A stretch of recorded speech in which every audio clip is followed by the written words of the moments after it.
Water heater காயிலை நாம் பாத்திரத்தின் அடியில் வைத்தாலும் அடிப்பகுதியை விட மேல் பகுதியில் உள்ள நீர் விரைவில் சூடாகிறது. இதற்கான காரணம் என்ன? வெப்பம் பரவும் முறை. நீரைச் சூடுபடுத்தும்போது நீர் மூலக்கூறுகளுக்கு இடையே வெப்பப் பரிமாற்றமானது வெப்பச்சலனம் முறை மூலம் நடைபெறுகிறது.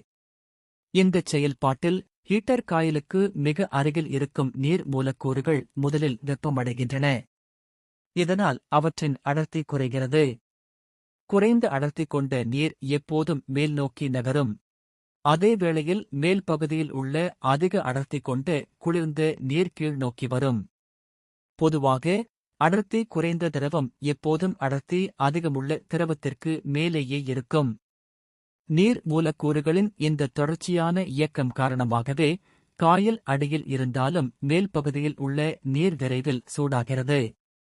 குறைந்த அடர்த்தி கொண்ட திரவம் மேலே செல்வதும் அதிக அடர்த்தி கொண்ட திரவம் கீழே வருவதுமான இந்த இயக்கம் வெப்பச்சலன நீரோட்டங்களை உருவாக்குகிறது.